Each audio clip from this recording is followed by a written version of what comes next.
Olá, tudo bem? Eu sou o Eduardo, sejam bem-vindos a mais um vídeo do canal do Professor Estrada. Nós temos vídeos diários, exceto às quartas-feiras, sendo que às terças-feiras nós temos uma live para tirar dúvidas em matemática. Portanto, se você não quer perder todos esses benefícios que nosso canal lhe oferece, inscreva-se, clique no sininho para não perder as novidades, curta o vídeo e compartilhe para ajudar nosso projeto a crescer. Bom, pessoal, estamos aí com a nossa aula 115 do nosso curso de Matemática Básica. Estamos trabalhando com função do primeiro grau, né? E a aula de hoje e a próxima aula nós vamos trazer alguns exercícios contextualizados envolvendo função do primeiro grau. É muito interessante esta aula, pois são exercícios típicos daquilo que costuma aparecer aí principalmente no Enem, abordando aí função do primeiro grau e em outros vestibulares também, tá?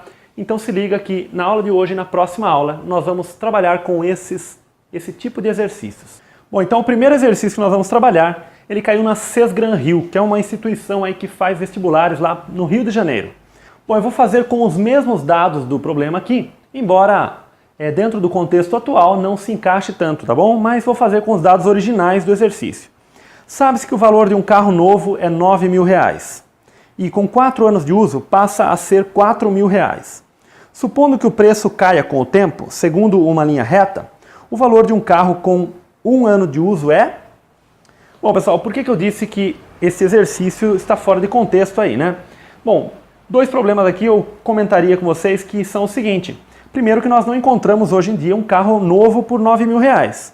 E segundo, que essa desvalorização de 9.000 cair para 4.000, uma desvalorização maior do que 50%, em apenas 4 anos, isso não ocorre, tá? Provavelmente nem na época desse vestibular aqui ocorria isso aí, tá ok? Então, nesse sentido, talvez até tenha sido um pouco mal formulada essa questão. Mas enfim, vamos resolver de acordo com esses dados aí. Bom, pessoal, aqui eu tenho um gráfico então do valor do carro em função do período aí, do período de tempo, da vida desse carro. Então no período, no t igual a 0 aqui no início, o carro vale R$9.000, tá ok? Lembrando aí que esse é o nosso coeficiente linear. E a seguir o gráfico vai decrescendo segundo uma linha reta, pelo que informa o enunciado, e ele vai caindo, e ele fala que após 4 anos o carro está valendo R$4.000, tá ok? E ele pergunta qual é o valor do carro após 1 ano. Bom, nós podemos fazer esse exercício também por uma proporção, tá ok, pessoal? E é como eu vou fazer com vocês, através de uma proporção, tá ok? Eu vou apagar essa interrogação aqui, e no lugar da interrogação eu vou usar a V de 1, tá ok? Pois é a V aplicado no ponto 1 aqui, tá ok? Bom, como é que nós podemos fazer? A ideia aqui é o seguinte, como o gráfico ele tem aqui o decaimento segundo uma reta, nós podemos pensar aí que o coeficiente angular ele se mantém, ok? Então, qual seria, se nós considerarmos esses dois pontos, qual seria o coeficiente angular, né, considerando os dois pontos? Então, a relação ali que se estabelece é T mais B, tá? Então, como é uma reta, então nós temos a relação V igual a A vezes T mais B, onde o A é o coeficiente angular e o B é o coeficiente linear, que no caso aqui vale 9.000, tá? Então, em vez de usar Y e X, nós usamos V e T. Bom, o nosso A é constante, ok? Então, o nosso A, o que ele é? Ele é, na verdade, o ΔV sobre o ΔT. Essa é a definição de coeficiente angular. Tá ok? Para calcular o ΔV, eu vou considerar o seguinte, o valor final menos o inicial. Lembrando aqui que ele termina no ponto, nesse ponto, e começa nesse ponto, então nós podemos fazer aqui V1 menos 9.000. Tá ok? Então eu vou fazer aqui V1 menos 9.000, tá ok? Final menos inicial, dividido pelo ΔT, que vai ser 1 menos 0. Então, 1 menos 0. Igual. Agora eu vou fazer essa mesma relação, supondo esses dois pontos aqui. Como o coeficiente angular ele é constante, independentemente do par de pontos que se pega, nós podemos fazer para qualquer par de pontos. Então nós temos aqui o valor final, 4.000 menos V1.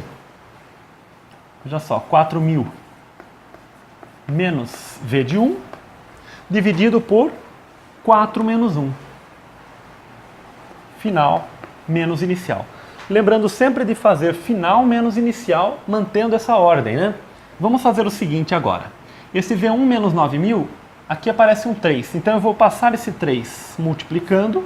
Vai ficar 3 que multiplica V1 menos 9.000, E aqui 1 menos 0 é 1, então vai ficar igual a 1 vezes 4.000 menos V1. Ok? Bom, aqui nós multiplicamos em cruz, né? Multiplicação cruzada, já que nós temos uma igualdade entre razões aí.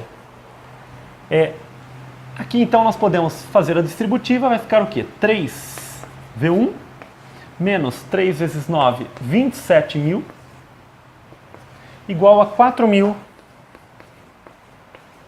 menos V de 1. Agora o nosso V de 1 aqui é a nossa incógnita, tá? Isso é uma equação do primeiro grau, tá? Nossa incógnita é V1.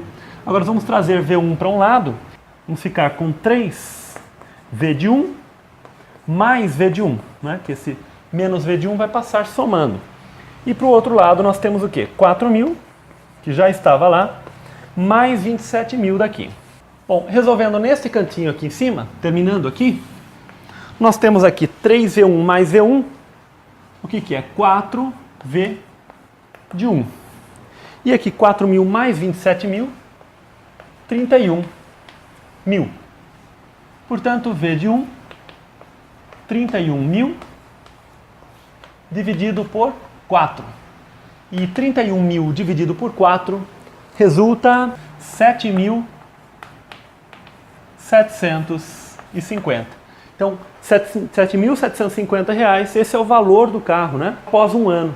Nota que nós temos uma forma bastante simples de resolver, de pensarmos essa resposta, inclusive, que é a seguinte: como no início ele valia 9.000 e depois de 4 anos ele vale 4.000, como o decaimento é linear, né, o decaimento é segundo uma reta, ele decaiu 5.000 reais nesse período de 4 anos. Portanto, ele decaiu R$ 1.250 por ano. Logo, após um ano ele vai decair 1.250, vai passar a valer 7.750, que é 9.000 menos 1.250. Uma outra forma que nós poderíamos ter feito esse exercício é o seguinte: é pensarmos neste ponto como sendo o ponto 0, 9.000. Ok?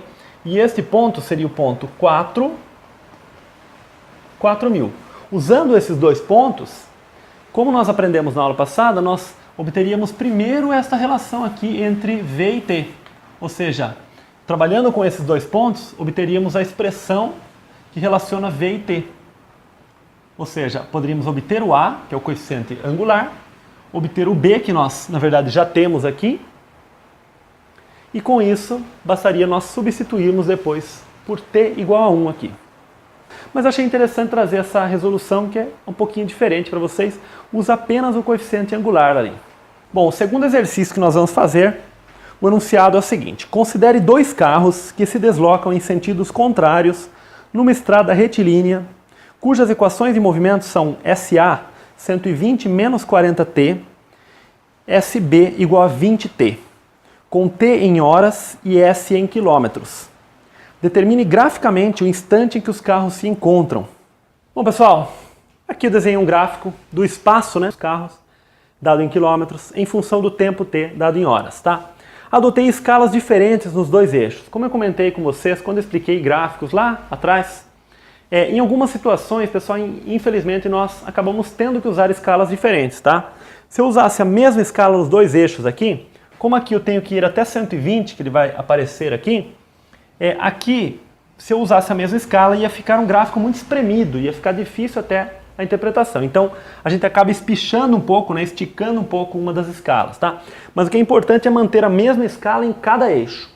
O único problema quando nós adotamos escalas diferentes nos eixos é que a inclinação da reta não vai dar uma inclinação real, tá, ok? Ela não vai ser representada de maneira real, tá, ok? Ela vai estar representada geometricamente, ela não vai estar, visualmente ela não vai estar correta, tá, ok? Ela vai haver uma distorção aí na inclinação, mas vai continuar sendo uma reta, desde que nós adotemos a mesma escala em cada eixo. Bom, então vamos pensar primeiro aqui no gráfico da função S igual a 120 menos 4t. Bom, lembrando aqui, pessoal, nós, em função do primeiro grau, nós tínhamos definido aí y igual a ax mais b. Então aqui o nosso y passa a ser o S, o nosso x é t, o nosso a é menos 40 e o nosso b, né, é 120. Portanto, o termo independente aqui é o coeficiente linear. Então, o nosso gráfico ele parte daqui, como o A é negativo, ele decresce. Bom, mas ele decresce como? Nós podemos pensar o seguinte, quando t é igual a 3, nós vamos ter 120 menos 40 vezes 3, que é 120. Portanto, 120 menos 120 é igual a 0. Ou seja, o t igual a 3 é que anula essa expressão aqui. Caso seja mais difícil o cálculo, você pode simplesmente igualar, né? SA igual a 0, e daqui vem o seguinte, 120 menos 40t igual a 0, 40t igual a 120, t igual a 120 sobre 40, que dá o quê? 3, tá ok? 3 horas. Então, o instante em que o carro A atinge a origem aí, é exatamente nas 3 horas aqui.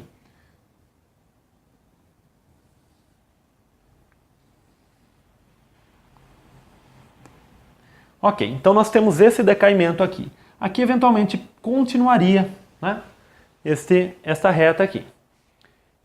Neste momento aqui, t igual a 3, o carro A, ele atingiu a origem aí.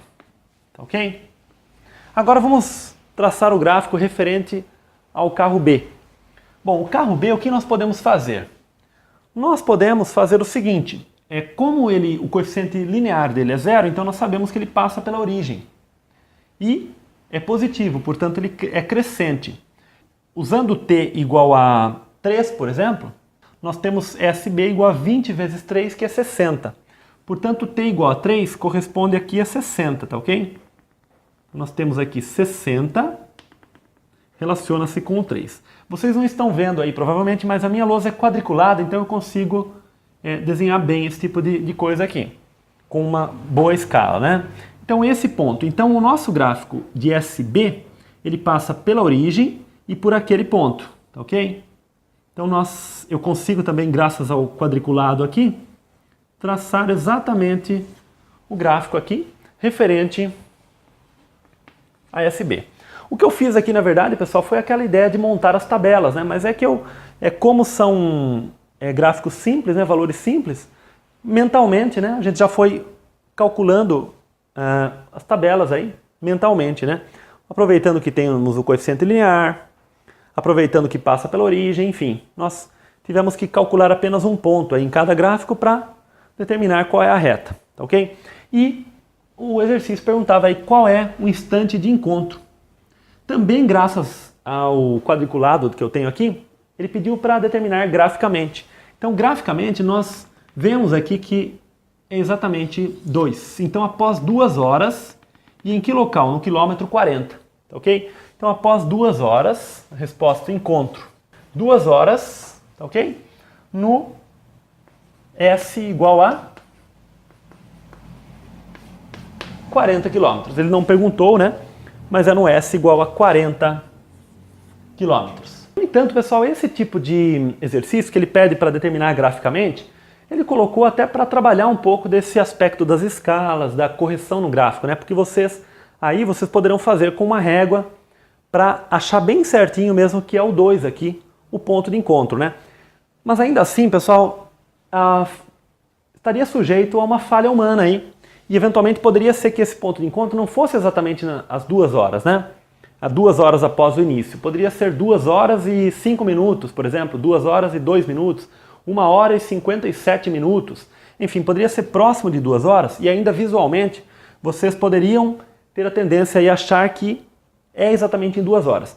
Para ter certeza disso, infelizmente não dá para a gente recorrer ao gráfico, nós temos que recorrer às fórmulas. E é simples, pessoal, porque no momento de encontro, o que acontece? O espaço de ambos os móveis, aqui a posição de ambos, ela coincide. Então, para nós determinarmos o instante de encontro, basta que nós igualemos as posições. Então, se nós fizermos aqui, olha, SA igual a SB, nós vamos calcular exatamente o tempo de encontro.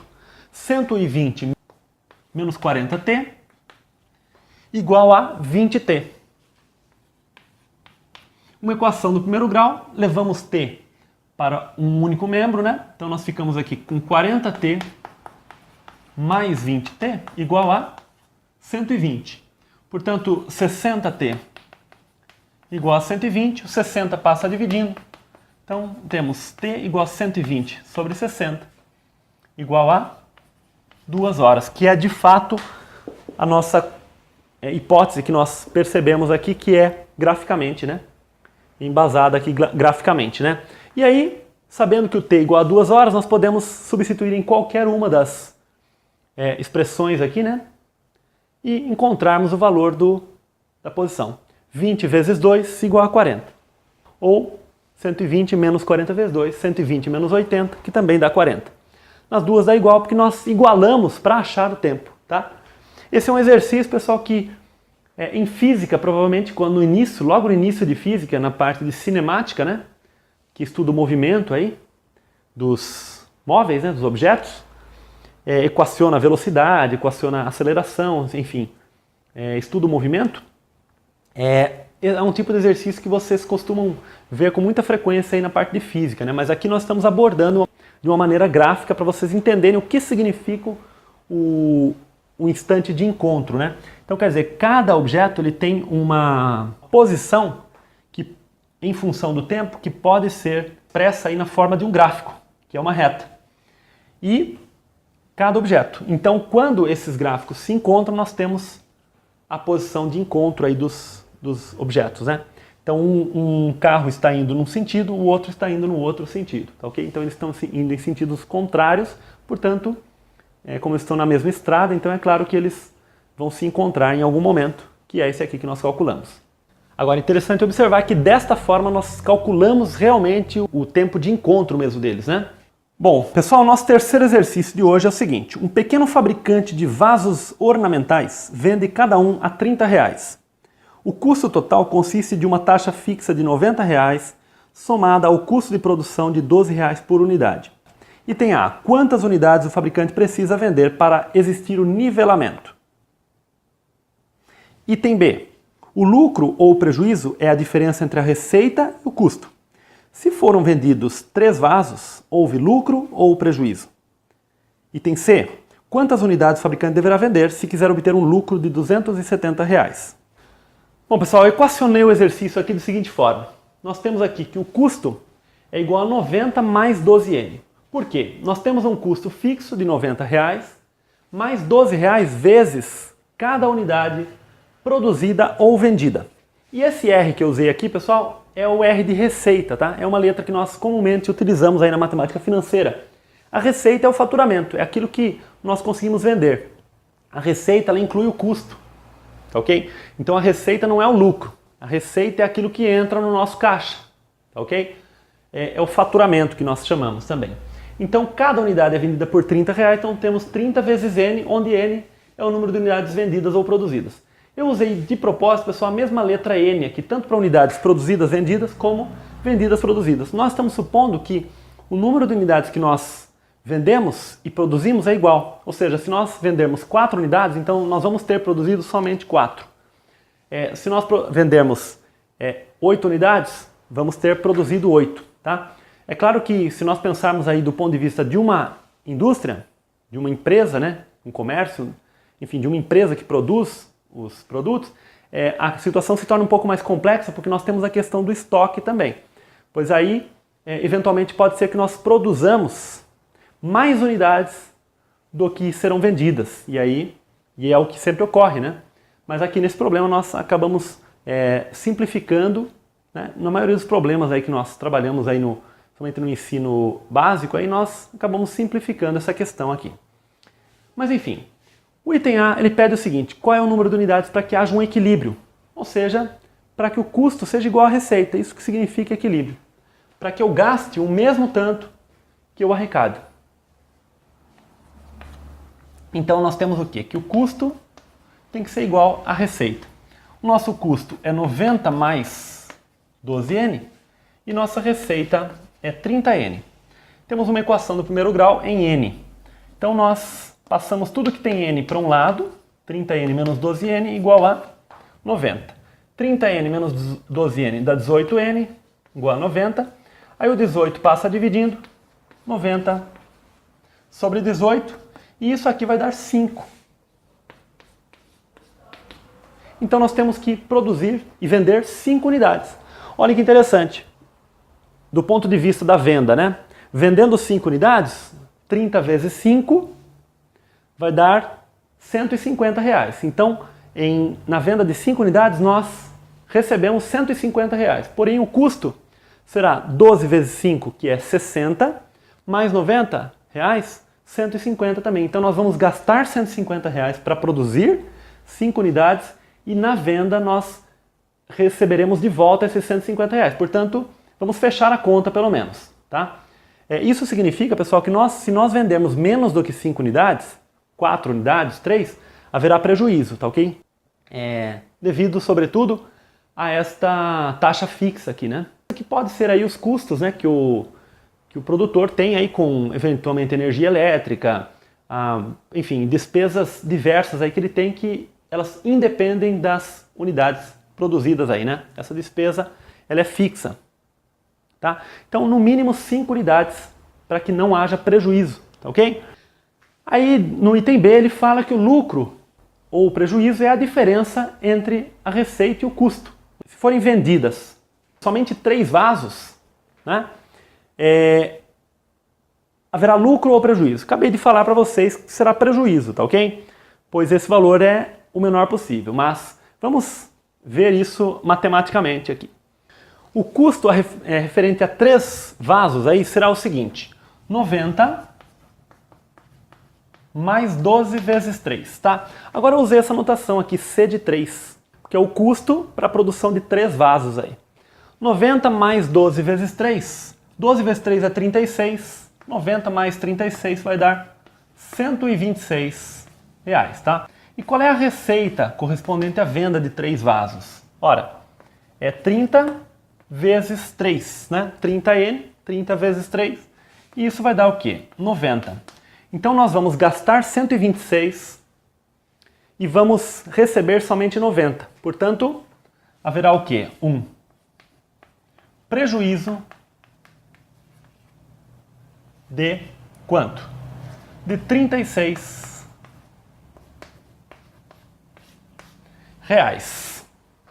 Ok? Que é justamente a diferença. Então o prejuízo, o que é? Ele é a diferença entre o custo e a receita. E o lucro, ele é a diferença entre a receita e o custo. Então, para deixar claro isso aí, né? Quer dizer, se a gente calcular o lucro aqui, se a gente fizer 90, que é a receita, menos o custo, vai dar menos R$36. Quer dizer, vai ser um lucro negativo. E lucro negativo nada mais é que prejuízo. O exercício perguntou apenas se haveria aí prejuízo ou lucro. Nós respondemos aqui que houve prejuízo e também informamos o valor. Embora o exercício não tivesse pedido, nós informamos o valor do prejuízo. Como eu havia comentado com vocês, vendendo apenas 3 vasos haveria prejuízo, pois ele precisa vender 5 vasos apenas para fechar a conta. Então, 4 vasos também vai ter prejuízo. Vocês podem fazer as contas aí também. Mas com 5 vasos aí fecha a conta. Bom, agora ele quer saber quantas unidades ele tem que produzir, ele tem que vender para obter um lucro de R$270. Bom, o lucro, pessoal, é definido da seguinte forma. Ele falou no exercício anterior que é o seguinte: a receita menos o custo. Então esse é o lucro, receita menos custo. Ora, receita menos custo, então vai ser o quê? 30N menos o custo, que é 90, mais 12N. Fazendo aqui a distributiva, nós temos o seguinte: 30N menos 90 menos 12N. 30N menos 12N vai dar 18N menos 90. Então essa é a expressão que dá o lucro em função do número de vasos aí. E nós queremos que este lucro seja igual a 270. Bom, daqui vem o seguinte, que 18N menos 90 tem que ser igual a 270. Como nós temos pouco espaço aqui, pessoal, vou fazer direto aqui, tá? 270, esse menos 90 vai passar para o outro lado somando. Então vai ficar 270 mais 90, que dá 360, e o 18 passa dividindo. Então temos 360 dividido por 18, que dá exatamente 20. Ou seja, o comerciante aí ele tem que produzir e vender exatamente 20 unidades para ter um lucro de R$270. Agora é lucro realmente. Então esse exercício ele ilustra muito bem aí a aplicação da função do primeiro grau. Oi, é Luiz? Oi, Luiz. Joia? Luiz, estou gravando aqui. Ei, Luiz. Bom, pessoal, a título de... Eu também acho engraçado que você aí. Bom, pessoal, a título de curiosidade, depois vocês podem pegar essa expressão aqui do custo, tá? Que está o custo em função de N, a receita em função de N e o lucro também em função de N, né? E vocês podem construir gráficos envolvendo essas funções aí e observar essa resolução do exercício graficamente também. E Luiz, foi boa viagem? Ah, então tá jóia. O último exercício da aula de hoje é um exercício que caiu num concurso. A tabela abaixo indica os orçamentos de 2 técnicos para a prestação de serviço em domicílio referente ao conserto de um equipamento. O técnico 1 tem o custo fixo de visita de R$ 35,00 e o custo por hora de serviço de R$ 14,00. O técnico 2 é um custo fixo mais baixo, porém o custo por hora de serviço é mais alto, R$ 18,00. Sabendo que ambos os técnicos... Joia, filho? Tudo bem? Ei, tudo bem? Joia. Eu tô gravando aqui. Foi boa viagem? Foi. Ah, então tá bom. Eu quero um país... Espera um pouquinho, deixa eu fazer então. Ó, fiquem aí. Querem ficar? Eu tô só gravando mais esse aqui, vamos lá. Não dei risada, hein? Quanto tempo tá marcando aí, Luiz? 3 minutos. Tá, não dá risada. Viu, não pisem aí também, viu, nas coisas que tem atrás, tá? Bom, sabendo que ambos os técnicos cobram por frações de hora proporcionalmente ao custo de sua hora de serviço, ambos cobrarão a mesma quantia somente se os dois realizarem o serviço em... Bom, pessoal, esse é um exercício simples relativamente. Então nós definimos aqui as funções que relacionam aí o valor cobrado por cada técnico, tá? Então o primeiro técnico, que eu chamei de C1, o custo do técnico 1, é R$ 35,00 que é fixo, mais 14 vezes T, onde T é o número de horas, tá? O T aqui são as horas, tá? O T são as horas da visita, tá ok? E o técnico 2, ele tem um custo fixo de R$ 22,00, mas ele cobra R$ 18,00 por hora. Então a ideia é a seguinte aqui, ele quer saber quando que esses técnicos vão ser indiferentes, aí, ou seja, vai dar o mesmo valor. Porque esse primeiro técnico ele tem um custo maior, né, da visita, porém o custo por hora de trabalho dele é menor. E o segundo técnico já é o inverso disso. Então nós temos que, na verdade, igualar, né, os dois valores aí dos custos, né? Então nós temos que 35 mais 14t será igual a 22 mais 18t. Uma equação do primeiro grau, vamos trazer tudo que tem t para um lado só. Então ficamos com 18t menos 14t igual a 35 menos 22. 18t menos 14t resulta 4t. 35 menos 22 é 13. Ok? Então t é 13 dividido por 4. Bom, vou aproveitar aqui, pessoal, até para a gente revisar, né, uma coisa que a gente já fez lá no começo do curso, que é a ideia de fração mista, né? Nós sabemos aqui que o 13 dividido por 4 dá quanto, né? 13 dividido por 4 dá 3 e resta 1, né? Então, nós podemos transformar essa fração imprópria, pois o numerador é maior que o denominador, na fração mista 3, 1/4. Por que é interessante nós escrevermos dessa forma? Porque o tempo t está em horas.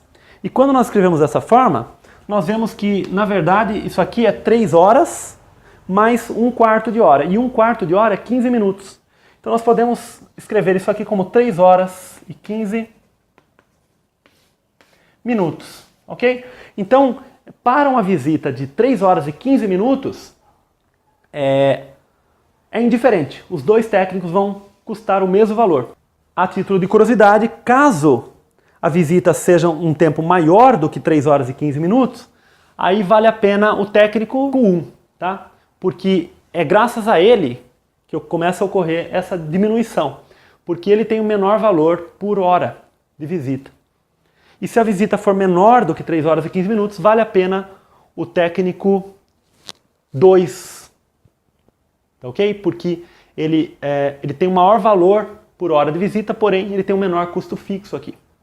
Tá?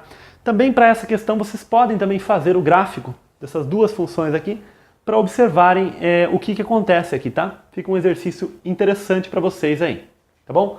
Então é isso, pessoal. A aula de hoje ficamos com esses 4 exercícios.